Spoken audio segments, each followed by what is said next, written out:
1975 সাল কোডাকের একজন তরুণ engineer Steven স্যাসন একটা যন্ত্র বানালেন।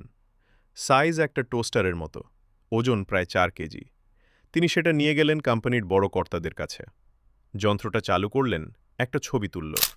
স্ক্রিনে দেখা গেল ছবিটা, কোনো ফিল্ম লাগেনি, কোনো প্রিন্ট লাগেনি। ঘরের ভেতর নীরবতা। তারপর একজন এক্সিকিউটিভ বললেন, এটা সুন্দর, কিন্তু কাউকে বলবেন না। এটাই ছিল পৃথিবীর প্রথম ডিজিটাল ক্যামেরা, এবং কোড্যাক নিজেই সেটাকে লুকিয়ে রাখল।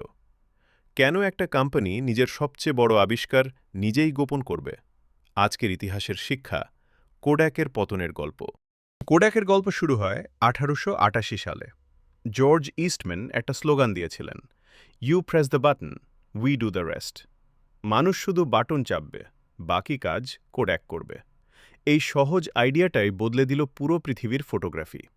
বিংশ শতাব্দীর মাঝামাঝি কোড্যাক আমেরিকার ফটোগ্রাফিক ফিল্ম মার্কেটের 90% নিয়ন্ত্রণ করত। ক্যামেরার 85% বিক্রিও তাদের হাতে।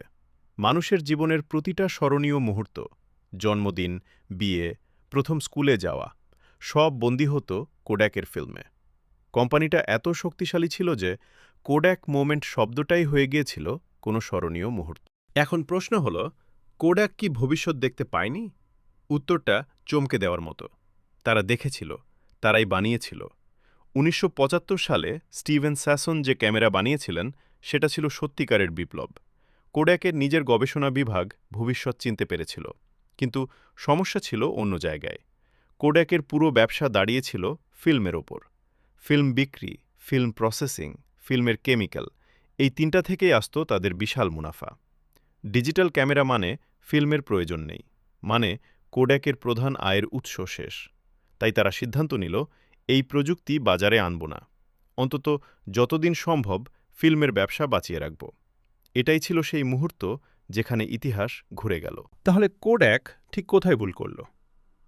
ভুল নম্বর 1, নিজের ভবিষ্যৎকে নিজে আটকে রাখা।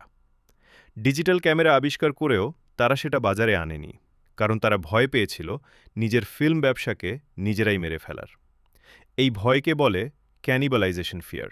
নিজের প্রোডাক্ট নিজের আরেকটা প্রোডাক্টকে খেয়ে ফেলবে, এই আতঙ্ক।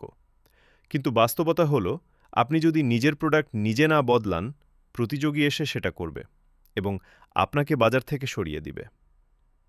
ভুল নম্বর 2, অনেক দেরিতে সিদ্ধান্ত নেওয়া।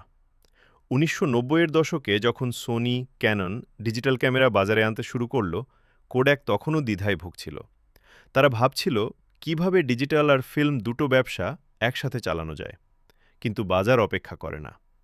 2000 সালের মধ্যে ডিজিটাল ক্যামেরা মেইনস্ট্রিম হয়ে গেছে, আর কোড্যাক তখনও পরীক্ষা নিরীক্ষায় ব্যস্ত। ভুল নম্বর 3, নিজের শক্তিকে ভুল জায়গায় ব্যবহার করা। কোড্যাকের কাছে বিশ্বের সেরা ব্র্যান্ড নাম ছিল, বিশ্বের সেরা ডিস্ট্রিবিউশন নেটওয়ার্ক ছিল, কিন্তু তারা এই শক্তিগুলো ডিজিটাল যুগে ব্যবহার করল না। তারা মোবাইল ফোন কোম্পানি বা সফটওয়্যার কোম্পানির সাথে জোট বাঁধতে পারত, দ্রুত ডিজিটাল প্রিন্টিং সার্ভিস দিতে পারত, কিন্তু তারা পুরনো মডেলেই আটকে রইল। যতদিন না 2012 সালে কোড্যাক ব্যাংক্রাপসি ঘোষণা করতে বাধ্য হল। কোড্যাকের গল্প থেকে আমরা কি শিখলাম? প্রথম শিক্ষা, নিজের ভবিষ্যৎকে নিজে ভয় পাবেন না। আপনার যদি একটা নতুন আইডিয়া থাকে যা পুরনো ব্যবসাকে ঝুঁকিতে ফেলে, সেটা লুকিয়ে রাখবেন না, বরং আপনি নিজেই সেই পরিবর্তন নেতৃত্ব দিন। কারণ পরিবর্তন আসবেই, প্রশ্ন হলো আপনি করবেন নাকি প্রতিযোগী করবে। দ্বিতীয় শিক্ষা, মুনাফার মায়ায় আটকে থাকবেন না।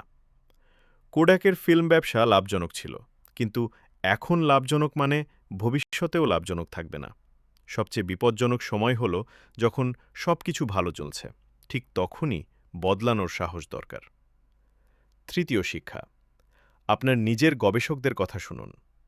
কোড্যাকের নিজের ইঞ্জিনিয়ার ভবিষ্যৎ দেখিয়েছিলেন, কিন্তু ম্যানেজমেন্ট সেটা উপেক্ষা করেছিল। আপনার প্রতিষ্ঠানে, পরিবারে বা জীবনে কেউ যদি একটা সতর্ক বার্তা দেয়, সেটা গুরুত্ব দিয়ে শুনুন। কোড্যাকের গল্প আমাদের শেখায়, ভবিষ্যৎ দেখতে পারাটা যথেষ্ট না, ভবিষ্যতের জন্য সাহস করে আজকেই বদলাতে হয়। আপনার জীবনে কি এমন কোনো ডিজিটাল ক্যামেরা আছে যা আপনি জানেন দরকার, কিন্তু ভয়ে এড়িয়ে যাচ্ছেন? আজকের ইতিহাসের শিক্ষা ছিল কোড্যাকের গল্প। আপনার মনে কি এমন কোনো মুহূর্ত আছে যেখানে আপনি জানতেন পরিবর্তন দরকার, কিন্তু দেরি করেছেন। কমেন্টে লিখে জানান। এই ভিডিও ভালো লাগলে লাইক করুন, শেয়ার করুন এমন কাউকে যার এখন এই গল্পটা শোনা দরকার। পরের ভিডিওতে আসছে ব্ল্যাকবেরির গল্প। এমন একটা কোম্পানি যাদের ফোন একসময় প্রতিটা বিজনেস এক্সিকিউটিভের হাতে থাকত, অথচ একটা টাচস্ক্রিন বিপ্লবের সামনে তারা কেন হেরে গেল। সেই গল্পের জন্য চ্যানেলটা সাবস্ক্রাইব করে রাখুন আর বেল আইকনটা চাপুন যেন নোটিফিকেশন পান। দেখা হবে পরের ভিডিওতে। ইতিহাসের শিক্ষা থেকে। আল্লাহ হাফেজ।